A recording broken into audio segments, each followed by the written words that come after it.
Gold sempat terperangkap di bawah area 17.30, bahkan sempat yang paling rendah adalah 17.17 di pekan lalu, kemudian di 17.21 di awal pekan ini di hari Senin. Dan tentunya Anda masih ingat beberapa statement yang sempat saya lontarkan di pekan lalu, terutama jika sudah menembus area 17.30. Itu adalah catatannya di mana saya menunjukkan tentang potensial buyer atau demand para buyer akan bermunculan kurang lebih di area-area 17.20 ataupun 17.23, dan itu sudah terbukti. Kali ini kita akan lihat potensi kenaikan sampai area mana, atau apakah layak untuk di follow atau diikuti, atau ini hanyalah kenaikan sementara.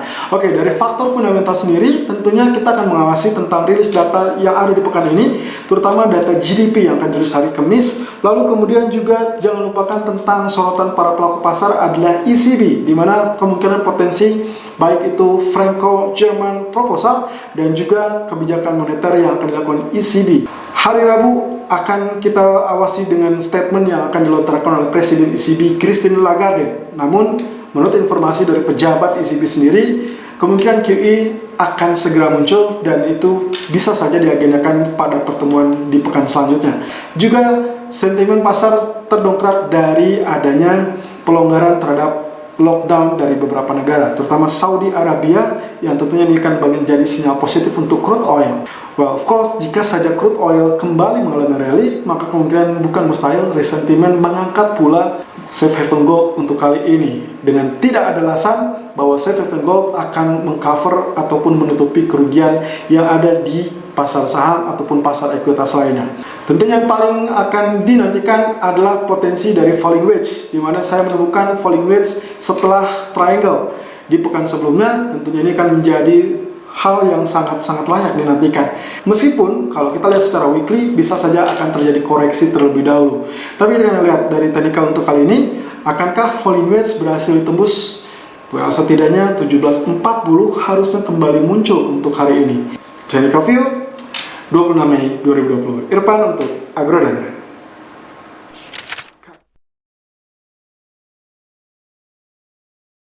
Technical view gold 26 Mei 2020 per jam 12:09 waktu Indonesia bagian barat. High 1735.30 dan low 1725.70. Sementara running price kini bertahan di 1730.90. Oke, kurang lebih 10 poin range yang sudah tercipta hingga siang hari ini. Lalu kemudian kalau kita sedikit flashback dengan apa yang terjadi pekan lalu, terjadi koreksi di tanggal 21 Mei hingga 17.17, lalu kemarin juga berhasil dia ditutup dengan 17.27, rebound.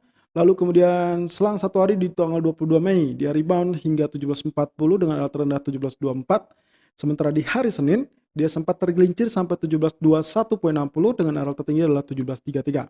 So, kita setidaknya memiliki areal 17.33 sebagai areal resisten yang harus didobrak untuk kemungkinan potensi lanjutan kenaikan ke atas. Namun, juga areal support kita memiliki areal 17.17 ataupun 17.21. Tentunya Anda masih ingat, di pekan lalu saya sempat mengingatkan tentang kemungkinan potensi areal support di mana ada potensi untuk kemungkinan munculnya demand para buyer. Dan Anda bisa lihat di sini beberapa hari terakhir di dua candle terakhir, terutama 17.24 dan 17.21. Sehingga itu adalah masih areal-areal yang cukup suportif menurut saya. Dan kita akan lihat potensi ini masih layak untuk diikuti apa tidak.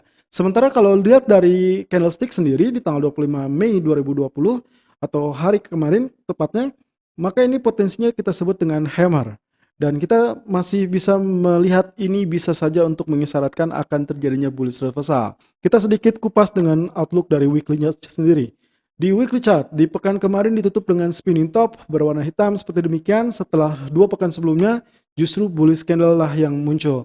Apakah ini bertanda bahwa pekan ini akan diwarnai dengan koreksi? Well, tentu bisa saja itu terjadi. Tentunya kita akan lihat potensi tersebut dalam beberapa hari ke depan.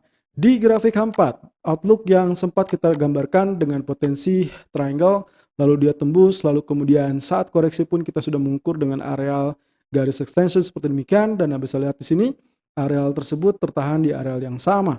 Begitu pula dengan beberapa hari terakhir atau lebih tepatnya di 2 hari terakhir.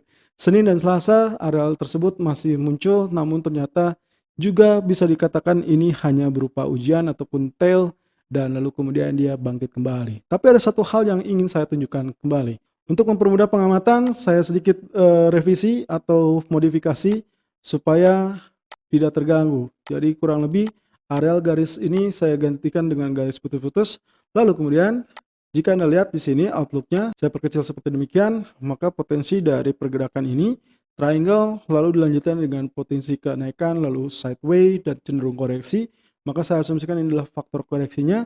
Lalu kalau saya gambarkan seperti ini, maka yang saya lihat adalah potensinya membentuk areal yang kita sebut dengan falling wedge. Di mana falling wedge tersebut tentunya sinyalman untuk akan terjadinya bullish reversal. Nah, cara perhitungannya kurang lebih seperti demikian. 1, 2, 3, 4, 5. Dan seperti Anda ketahui bahwa wave ke-6 atau hitungan ke-6 adalah potensi untuk bullish alias menanti areal breakout. Dan saya harus ingatkan kepada Anda, hitungan 1, 2, 3, 4, 5, 6 ini bukan dalam kategori elliott wave.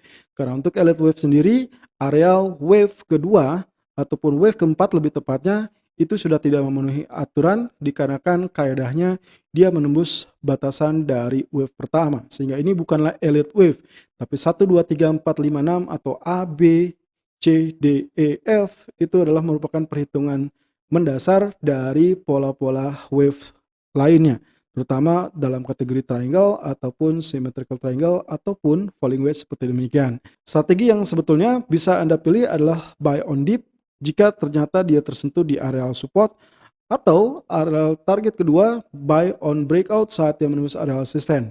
Namun areal buy on dip sebetulnya sudah muncul kemarin di hari Senin seperti apa yang sempat saya share dalam Instagram official Agronovisus official, di mana areal ini merupakan areal wave kelima yang sudah sangat dinantikan dengan areal terendah adalah 1721. Dan kini kita akan memanfaatkan kemungkinan potensi breakout dari areal resisten tersebut. Sehingga untuk kali ini saja saya adalah buy on breakout di area 1732.20 ataupun 1733.00 dengan target pertama adalah 1738.20 dan target kedua adalah 1744.50. Stop loss kurang lebih saya antisipasi di area 1725.00.